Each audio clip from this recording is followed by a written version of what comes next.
Queridos irmãos, meus amigos, aqui estou eu novamente, pastor Everaldo, aqui da Paraíba, para conversar com vocês. Já faz uns diazinhos que a gente não conversa, e agora eu quero conversar com vocês sobre uma matéria atualíssima. Todo mundo está falando sobre isso, né? Que é a guerra entre Israel e a grande nação árabe, né, chamada de Irã. E quero responder uma pergunta que me fizeram sistematicamente essa semana. Quem ganhará essa guerra? Israel ou o Irã? Antes de dar minha opinião sobre isso, longe aqui de ser um analista de geopolítica, mas eu, como estudante da Bíblia Sagrada, como advogado militante, a gente precisa estar integrados com essas informações. E como coordenador aqui na Paraíba de um grupo chamado de CGADBPB. Eu sou o único administrador desse grupo, então sempre a gente está interagindo e os irmãos perguntam algumas coisas, nossas opiniões sobre determinados assuntos. Eu quero primeiro contextualizar com vocês, antes de responder essa pergunta, para vos dizer por que eu entendo que Israel atacou o Irã. No primeiro momento, a gente pode dizer que o ato de Israel foi um ato irresponsável, um ato ditatorial de atacar um Estado soberano, sem prévio aviso, que geralmente as guerras, todo mundo está esperando que seja atacado. Aí é uma guerra fria, antiga, né, em que Israel trava não só com o Irã, mas com alguns países do Oriente Médio. Vocês se lembram da Guerra de 67, onde 8 países, né, árabes atacaram Israel e Israel os venceu, né? Embora diminuto como é Israel em território, em quantidade de soldados, ainda hoje, se você comparar a força militar de Israel com a força militar do Irã, é diminuto Israel. O Irã tem aí 800 mil soldados, me parece, Israel não tem 350 mil soldados, né? Agora, a diferença é que o Irã tem um exército profissional, regular, e Israel tem um exército itinerante. Ele tem aí 200 e poucos mil soldados, me parece, na ativa, mas ele tem quase 500 mil soldados na reserva. Porque em Israel, cada hebreu, cada israelense é um soldado, seja ele homem ou mulher, né? Quando ele atinge a idade maior, a maioridade, ele se apresenta às Forças Armadas. Em Israel, a apresentação, o serviço militar é obrigatório para homem e para mulher, né? Então, cada homem, cada mulher é um guerreiro em Israel. Mas quais, pastor Everaldo, na sua avaliação, os motivos desse ataque? Irmãos, eu observo, eu anotei aqui 4 motivos. Primeiro, e o mais importante, é a sobrevivência de Israel. Quando Israel diz que precisa destruir o arsenal atômico que está sendo preparado pelo Irã, porque depende disso, essa destruição depende da sua sobrevivência, isso é verdade, porque o Irã é o único país que diz abertamente que o objetivo dele é destruir Israel. O Irã e o Iraque, a Síria, eles diziam isso, eles dizem isso, né, abertamente, que o objetivo é que o Oriente Médio não terá paz enquanto Israel não ser dizimado, destruído.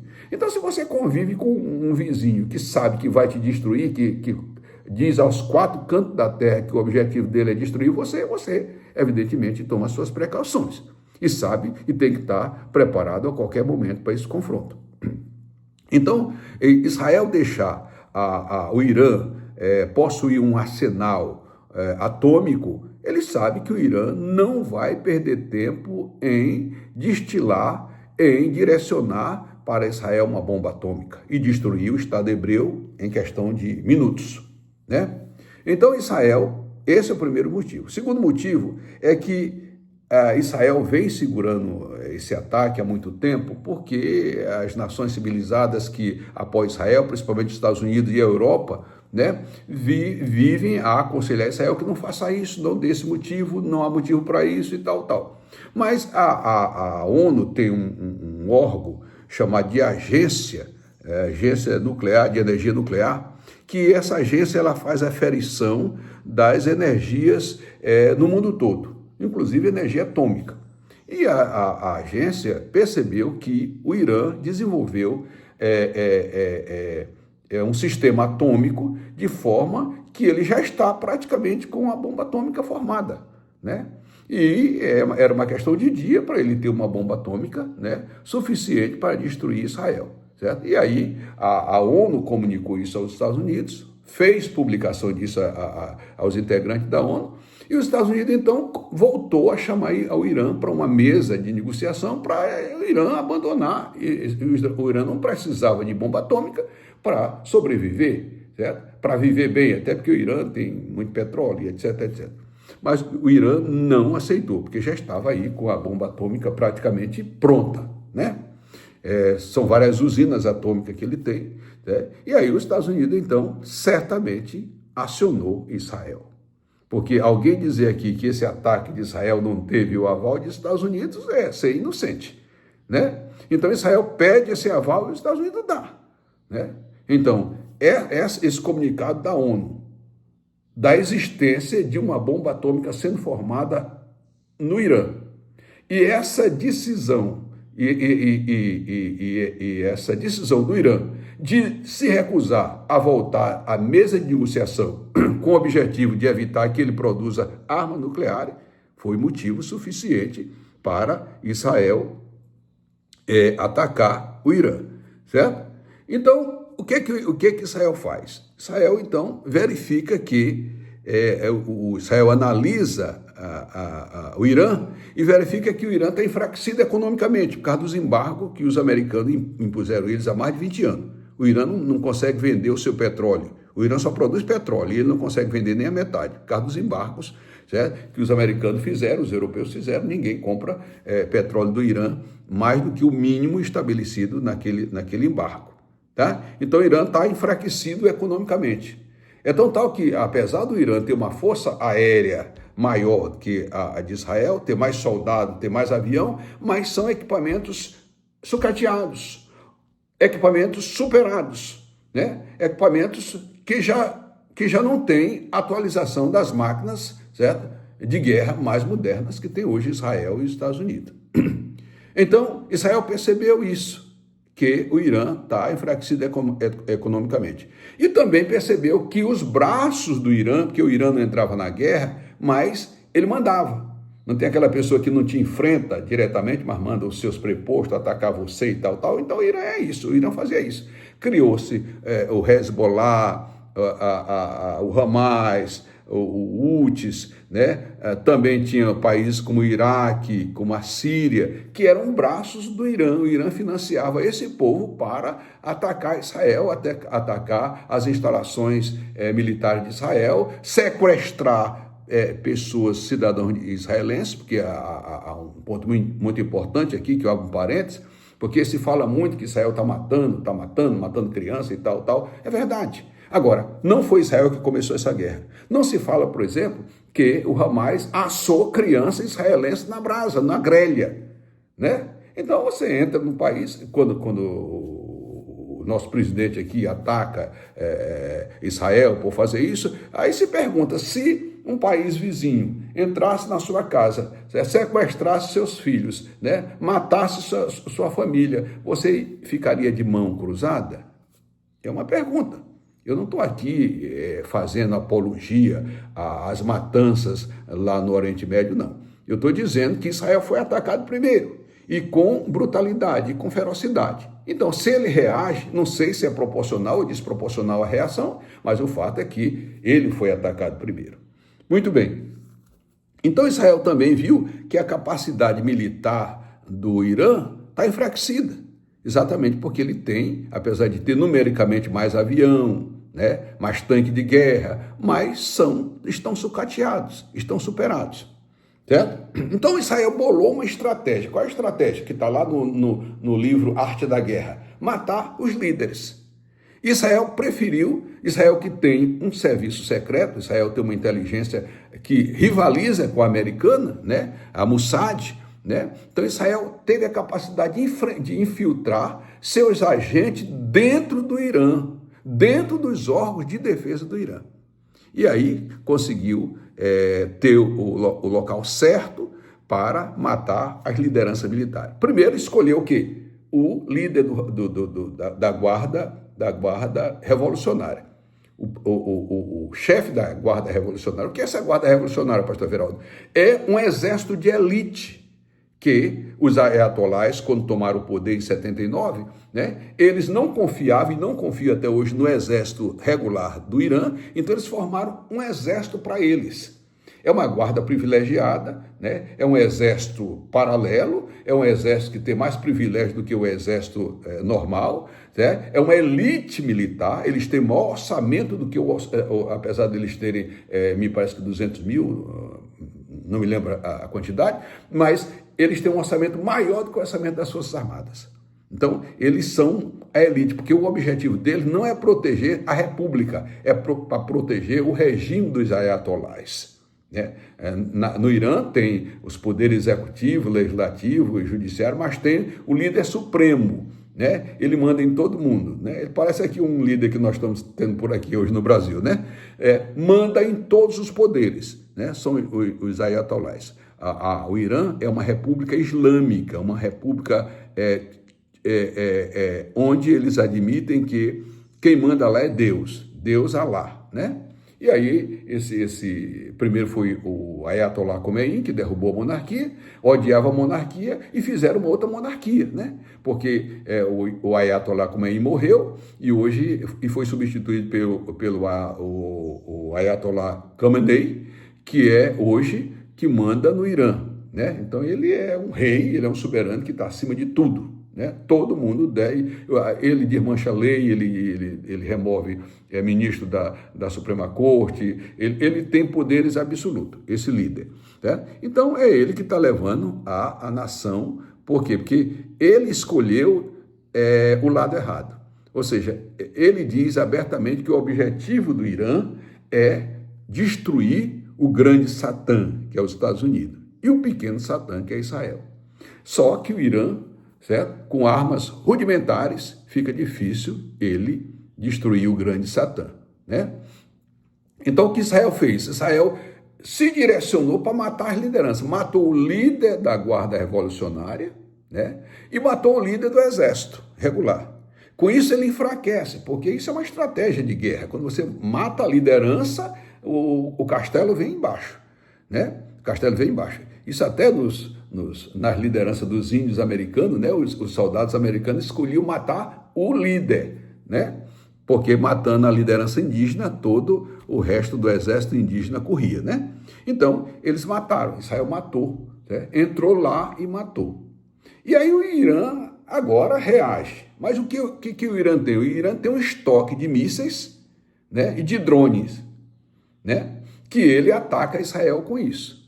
O Israel, além de ter mísseis drone, tem um grande instrumento de defesa que o mundo nenhum tem, né? Que é o Domo de Ferro, que é uma estrutura militar em que ele desenvolveu para defender o espaço aéreo de mísseis, de drones inimigo, e que ele usa e tem derrubado muitos, né?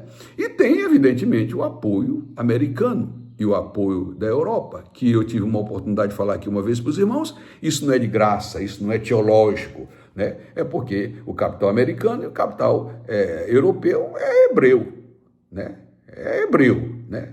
Os judeus têm capital do mundo todo, inclusive aqui no Brasil. Grandes empresas brasileiras são de capital hebreu, né? Então, daí fora o sentimento religioso, que a gente não pode negar, né, da defesa de Israel. Então, meus amados irmãos, Israel tem uma capacidade militar superior à do Irã, embora ele não tenha quantidade de homens, ele não tenha quantidade de arma, mas as armas de Israel são de primeiríssimo mundo. Para vocês terem uma ideia, Israel adquiriu os aviões americanos, inclusive com licença de patente, parece que é o F-35, não me lembro agora, me parece que é isso, que eram moderníssimos. Israel pegou esses aviões e desenvolveu tecnologia que hoje esses aviões são mais modernos que os americanos, né? São mais modernos que os americanos. Então, Israel é superiormente, né, em força militar e inteligência militar maior do que muitas grandes potências, inclusive do Brasil. Inclusive do Brasil. Eu soube agora que o presidente do Brasil, parece que Israel fechou a embaixada no Brasil, né? Isso é lamentável, né? Isso é lamentável, que na verdade o nosso presidente ele tem dado muito fora, né? Ele tem dado com muitos burros na água, porque cortar a relação diplomática com Israel não é uma boa. Primeiro, por causa da cooperação militar que há, de inteligência que há entre Brasil e Israel, as exportações de produtos e importações de produtos entre dois países, sem falar que o Brasil e Israel têm uma amizade antiga. O Brasil presidia a ONU quando Israel foi criado em 1948. Né? E um dos grandes estadistas brasileiros, chamado Oswaldo Aranha, que ele só rivalizava no passado com o Visconde do Rio Branco. Então, Oswaldo Aranha foi um homem que presidia a ONU quando foi criado o Estado de Israel. Então, a comunidade de Israel no Brasil é muito grande. Então, Lula deixar se meter em algo que não diz respeito a ele e ficar dando uma de líder mundial quando ele não consegue nem controlar a economia do país dele, né? Então isso é lamentável, porque a gente perde um parceiro histórico, certo? Respeitoso e querido como é o Estado hebreu, certo? Então, meus amados irmãos, eu aqui termino dizendo a vocês, e por último, ainda tem uma coisa aqui que eu quero dizer a vocês. Vocês poderiam me perguntar, pastor Everaldo, e as pessoas, e os amigos de Israel? Como é que fica? A China e a Rússia não vão lá ajudar Israel? Eu diria que eu acho muito pouco provável que a Rússia e a China se metam nisso. A Rússia, porque está numa guerra, né, já há 3 anos, está desgastada economicamente por causa das sanções econômicas impostas pelos Estados Unidos e pela Europa contra a Rússia. Então a Rússia não tem dinheiro para financiar 2 guerras, ela já está querendo fazer um acordo para ver que guerra, 3 anos de guerra acaba com um país, né? 3 anos de guerra é pior do que uma pandemia, né? Acaba economicamente com o país. Então a Rússia não vai se meter nesse assunto. E a China, ela não quer brigar com os Estados Unidos, porque a China será muito breve a superpotência do mundo. A China, ela só se mete aí, né, não com arma, mas com pressão, um país que ela tem grande volume comercial, que não é o caso do Irã. O Irã não vende petróleo para a China suficiente para a China tentar intervir. O que a China pode fazer é ficar lá metendo bedelho, né? Jogando umas piadinhas e tal, jogando umas indiretas, mas ela não vai de maneira nenhuma. A China também teve uma redução econômica no seu PIB no último ano, e a China não vai de maneira nenhuma colocar em risco o seu sonho de ser uma superpotência, a primeira superpotência mundial, para jogar o seu exército numa briga de comadre que tem lá no Oriente Médio. Então eu acho que não vai haver essa interferência, né? E que essa guerra vai terminar com a derrota do Irã, né? E se o Irã cumprir essa promessa que ele está dizendo agora de atacar alvo dos americanos e dos europeus no Oriente Médio, como navio, como bases navais, como base de apoio, ele vai simplesmente ser varrido do mapa, né? Porque além de Israel, se os americanos entrarem lá, certo? Não ficará pedra sobre pedra. Então eu acho que eles vão ter juízo e simplesmente parar com essa guerra, e Israel certamente vai terminar de concluir o serviço, que é destruir a estrutura atômica, né?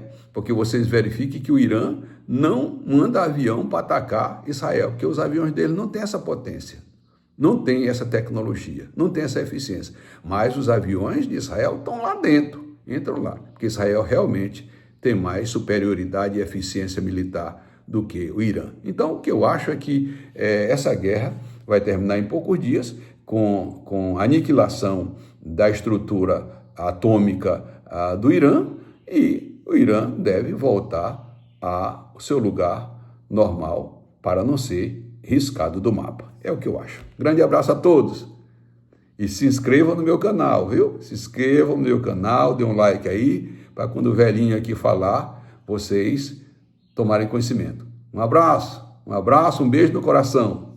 Tchau.